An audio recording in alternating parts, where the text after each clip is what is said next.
Welcome to the lesson on evaluating limits. So this is a pretty simple example. Limit as x goes to 2 of 5x squared plus 2x minus 1. So we saw in this example, or in the previous lesson, that that's a polynomial. So anytime you have a polynomial, you can use what we call direct substitution, which means you can just sub in 2 for x.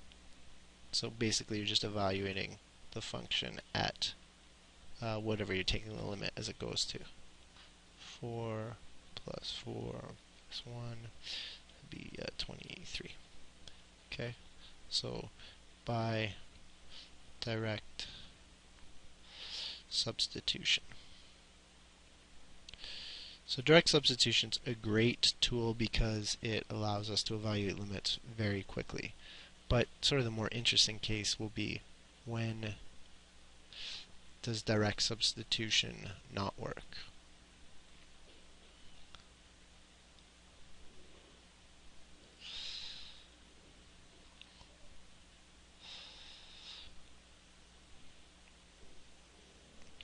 And the answer to this case is, for the most part, when if you try direct substitution,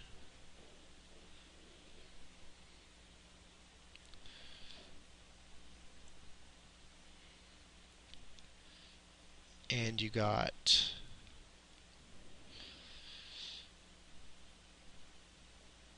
zero over zero, right? That doesn't make sense. You can't get 0 over 0. So if you ever tried substituting a value into your f and you get 0 over 0, then direct substitution does not work. So we call this, it gets a special name, indeterminate form. Make sure I spell it right.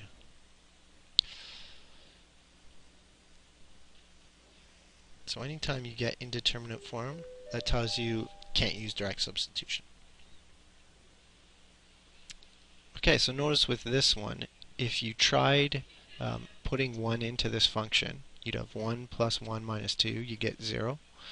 Right? You'd have 1 squared plus 1 minus 2, oops, all over 1 minus 1. So you get 0 over 0. So that's indeterminate form. So you can't do direct substitution. So you need another strategy. So one strategy would be, well, if you look at this, notice you can factor this. So that would be x plus 2, x minus 1, right? What multiplies to negative 2 and adds to 1, plus 2 and minus 1, all over x minus 1. And I can cancel those out. Of x plus 2. And now you could substitute this into here. Before I do that, some people will make sure that you always write the restriction here. They'll say, okay, x cannot equal 1, because if x was equal to 1, these factors would be equal to 0. But notice this thing right here actually already says x does not equal to 1. It's saying x is going to 1, but not equal to 1. So this thing is kind of redundant. You don't technically need to write this, although sometimes you do. Just to remind yourself, because you're used to doing that. But the point is, now we've sort of eliminated the restriction. So now if I let x go to 1, I'd have 1 plus 2 equals 3. So this limit here of x squared plus x minus 2 over x minus 1 is equal to 3. So that's one strategy for dealing with an indeterminate form. If you can factor and cancel out sort of that factor which gives you the restriction, then you can then use direct substitution. Sometimes that won't be possible. So sometimes you'll have something like this, all over x plus 4. So again, let's say you tried, right, square root of 4 minus 2 over, oops, that one was actually fine. This should be a minus. Then you have 4 minus 4. You'd get 0 over 0. So again, indeterminate form, so you can't use direct substitution. And notice you can't factor this, right? I don't know how to factor that, so I'm going to need something else. Can't just go to a factor and can't go to direct substitution. So what you might be thinking here, and we did this previously, try multiplying by the conjugate. So that's kind of why we did that before. So if we multiply by the conjugate, if you remember what's special about the conjugate, when you multiply a term by its conjugate, the middle terms cancel out. So you just have root x times root x, which is x. Middle terms would cancel. Then minus 2 times plus 2, minus 4. And then on the bottom, you'd have x minus 4 over root x plus 2. Well, now what happens? I got a minus 4 as a factor on both. And that was sort of your problem factors. So now we can go to direct substitution. As x goes to 4 of 1 over root 4 plus 2 is equal to 1 over 2 plus 2, 1 over 4. So therefore the limit as x goes to 4 of root x minus 2 over x minus 4 is equal to 1 over 4. So you couldn't factor, but multiply by conjugate allowed you to reduce, and then direct substitution was okay. So notice again, I didn't put the restriction here, right? Some people would say, oh, you got to write x does not equal 4, but it's kind of implicit in this. So let's see if we can do another one. Limit as x goes to 0 of x over, say, x plus 1 to the 1/3 minus 1. Okay, so try, if you let go to 0, you get 0 over 0 plus 1 to the 1/3 minus 1, and you get 0 over 0. Direct substitution, no good. Can you factor? Nope, can't factor this. Can you multiply by the conjugate? Some people might say that. They look at this and they say, oh, okay, so the conjugate of 1/3, they try x plus 1 over 1 over 3 plus 1. Then try multiplying this. But notice if you do that, that's not going to get rid of the root, right? 1/3, x plus 1 to the 1/3 times itself is x plus 1 to the 2/3. Doesn't really get rid of anything. So that one's no good. So we need something else.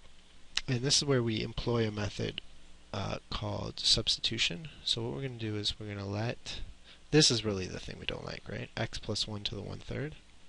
So we're going to let that be something else. 1 to the 1/3. And if we let that happen, then u cubed would be x plus 1, and x would equal u cubed minus 1. Okay, so now let's substitute all this stuff in. So we're going to have the limit of, and I'll hold off for writing that in a second.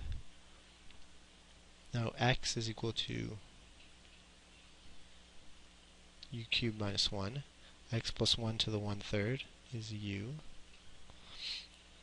Now, question here is, what do I write here? Limit as, and a lot of people would write u goes to 0 because it was x goes to 0. But notice this right here. If x goes to 0 as x goes to 0, what does u do? If I did direct substitution, I put 0 in here, I'd have 0 plus 1 to the power of 1/3. Then u is going to 1 to the 1/3, which is just 1.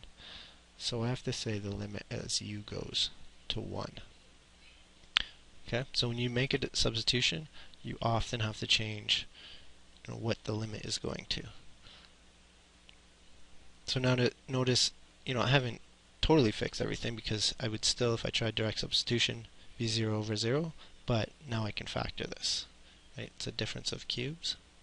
So u minus 1, u squared plus u plus 1 all over u minus 1. Those go away. You've got the limit as u goes to 1 of u squared plus u plus 1. So that's 1 squared plus 1 plus 1 equals 3.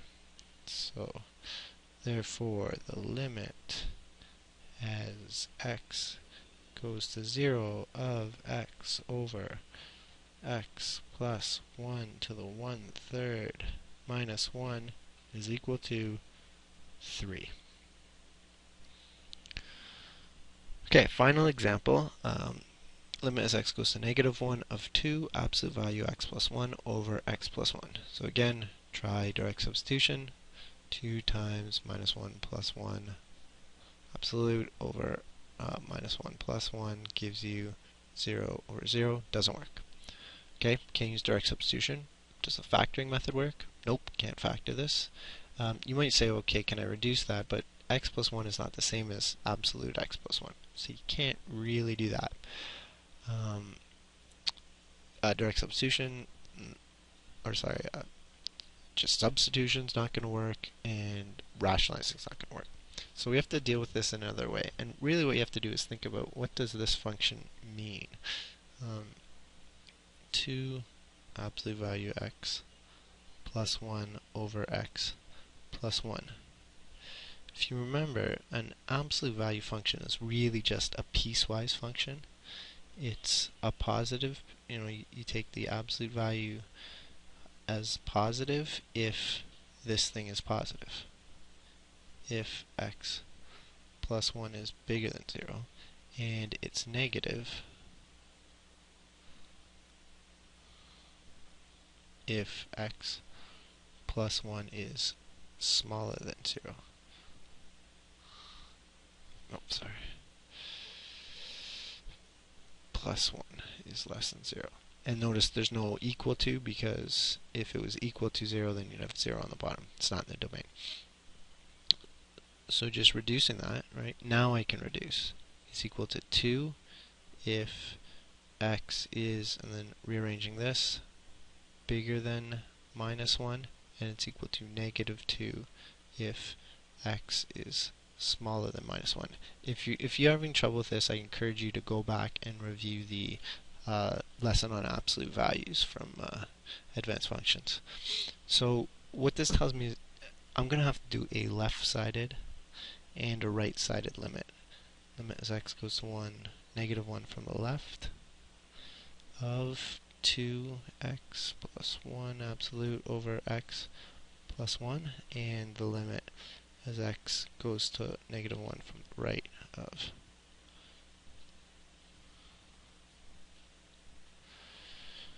Okay, so as I go at it from the left, which piece am I going to use? Well, I'm going to use numbers smaller than -1, so I'm using this piece because I'm smaller than -1, so it's -2. So that was one of our basic properties, that's -2. And as I go at it from the right, then I'm using this piece, right? Numbers bigger than 1, -1. So I get different things for my left and right limit. So therefore, limit as x goes to -1 of 2 absolute value x plus 1 over x does not exist, because it's different from the left and right. And if you wanted to do a graph just to see what's happening, -1, that's where it changed. For bigger than -1, we look like 2. This is 2. And for smaller than -1, we look like -2. So from this side it was approaching -2, from this side it was approaching 2. So overall, the limit does not exist.